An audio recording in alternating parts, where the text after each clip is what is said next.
wabarakatuh. Selamat pagi, selamat siang, selamat sore, selamat malam. Perkenalkan, nama saya Rifa Nadia dari kelas 12 PS4 siswa SMA Negeri 99 Jakarta.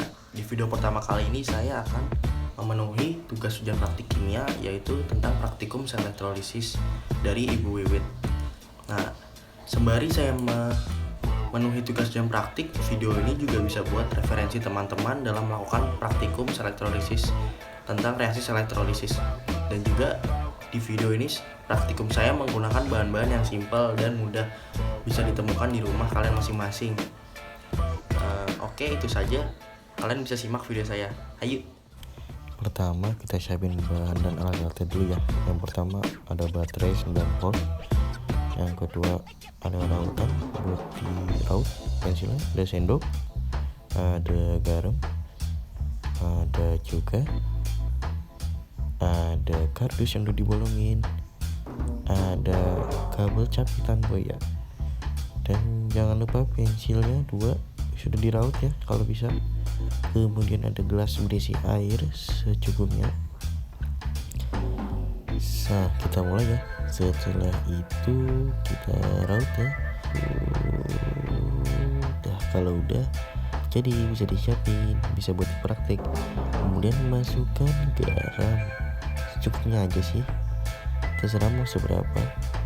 Masukinnya pakai tangan, kalau nggak punya tangan pakai tangan mama. Kalau nggak bisa, waduh serem.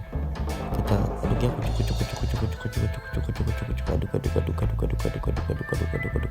sampai merata, sampai larut ya, sampai larut. Ini bentar lagi larut nih. Sabar, bentar lagi larut. Nah, udah larut. Setelah itu kita masukkan kardus potongannya yang sudah dilubangin biar pensilnya bisa masuk. Nah, masukkan pensilnya nih. Kita sesuaiin ya biar rapi. Masukin, udah pas. Terus kita pakai kabelnya nih. Terus pensilnya dikasih buaya, capitan buaya. Ya, biar ada harusnya bisa masuk. Nah, sudah masuk nih sebetulnya sudah.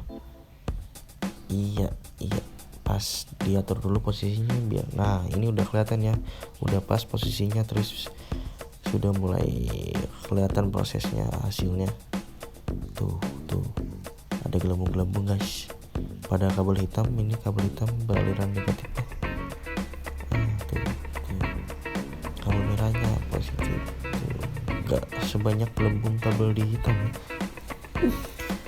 Nah, kemudian kita pakai cuka dimasukin lagi, masukin. Terus masih kurang, masukin cuk. Dah, jangan lupa diaduk ya. Terus kita masukin lagi, kita pasang lagi si buaya nih, cabitan buaya maksudnya. Nah, lihat hasilnya nih. Tuh ada gelembung-gelembungnya juga, tapi nggak sebanyak yang larutan garam ya. Ini cuma sedikit gelembungnya. Tuh kelihatan kan gelembungnya. Bingung kan? Kenapa sih harus begini? Kenapa sih harus gitu? Ya, jadi ini ada pertanyaan juga dari tugas dan praktik saya yang bisa membantu kalian, dan juga untuk memenuhi tugas saya juga sih. Yang pertama, mengapa kedua ujung pensil harus diruncingkan terlebih dahulu? Karena dengan diruncingkan dapat memudahkan proses elektrolisis, dan juga masing-masing ujung pensil itu mengandung karbon atau grafit, jadi pakai pensil. Kemudian mana sih pensil yang berfungsi sebagai katoda dan sebagai anoda? Katoda, pensil yang dihubungkan dengan kabel hitam dan beraliran negatif. Anoda, pensil yang dihubungkan dengan kabel merah beraliran positif. Kemudian perubahan apa yang terjadi di anoda dan katoda pada reaksi elektrolisis larutan garam dan elektrolisis pada larutan cuka? Jadi pada larutan garam, perubahan yang terjadi pada anoda itu terjadi gelembung gas, tapi nggak terlalu banyak pada katoda. Kalau di katoda bisa dilihat ya, yang di kabel hitam tadi itu lebih banyak daripada anoda gelembungnya. Kemudian pada larutan cuka atau CH3COH, perubahan yang terjadi sedikit ya di anoda gelembung gasnya, sedangkan di katoda nggak sesedikit. Di anoda ada gelembungnya tapi nggak sedikit. Kalau di yang di anoda tuh sedikit gitu loh. Nah, terus ada persamaan reaksinya nih. Tulislah reaksi elektrolisis pada yang terjadi di anoda dan di katoda dari reaksi elektrolisis larutan garam atau NaCl dan larutan asam cuka atau soda kue. Yang saya pakai cuka ya. Reaksinya yaitu pada larutan garam atau NaCl. NaCl menjadi Na plus Cl2. Kemudian pada katodanya 2H2O plus 2-emin menjadi 2OH- plus H2. Yang di anodanya 2Cl- menjadi Cl2 plus 2-emin. Kemudian menimbulkan reaksi selnya yaitu 2H2O plus 2Cl- menjadi 2OH- plus H2 plus Cl2. Kemudian yang pada larutan asam cuka atau CH3COH menjadi H plus CH3COH-. Pada katodanya 2H plus 2-emin menjadi H2. Kemudian pada anodanya 2H2O menjadi 4H plus O2 plus 4-emin. Setelah itu menjadi reaksi selnya yaitu 2H2O menjadi 4H2 plus O2. Kalau teman-teman masih belum connect juga, jadi ada pembahasannya di selanjutnya ya. Setelah melihat pertanyaan-pertanyaan, kalian juga kalau masih pusing, saya akan menjelaskan pembahasannya. Jadi yang pertama pada larutan garam kan dimasukkan tuh kedua pensil, dan juga terdapat katoda yang bermuatan negatif. Nah, yang bermuatan negatif itu menggunakan kabel yang warna hitam yang sudah saya tunjukkan. Nah, dia fungsinya menarik zat yang positif, karena negatif kan pasti nariknya positif. Nah, yaitu pada hidrogen positif dan Na positif. Nah, habis itu terjadilah gelembung-gelembung atom.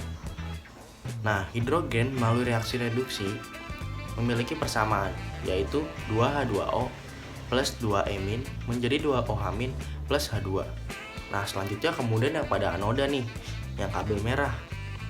Yang kabel merah berarti bermuatan positif, yaitu sebaliknya ya kawan-kawan. Jadi ia menarik zat yang negatif, positif, negatif, seperti Cl- atau klorin atau O-.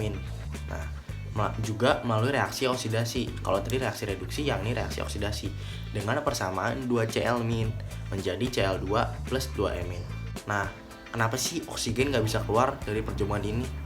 Karena oksigen dari air itu tergabung dalam cairan garam untuk membentuk ion hidroksil. Nah, jadi gelembung yang di gas hidrogen lebih banyak daripada yang di klorin. Nah, kemudian yang larutan cuka nih, gelembung yang muncul pada katoda ya pasti yang H positif, karena katoda negatif kan.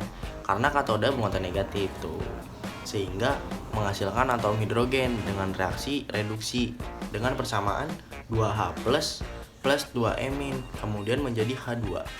Kemudian anoda.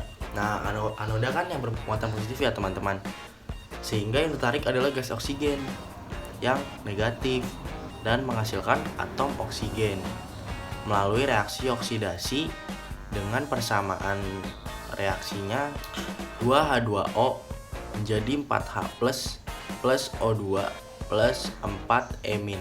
Nah, terakhir nih teman-teman, bisa kita lihat dari praktikumnya, dari pertanyaan-pertanyaannya, dari pembahasannya, kita bisa menyimpulkan ya, kalau larutan garam itu termasuk larutan elektrolisis. Ya betul, larutan elektrolisis kuat.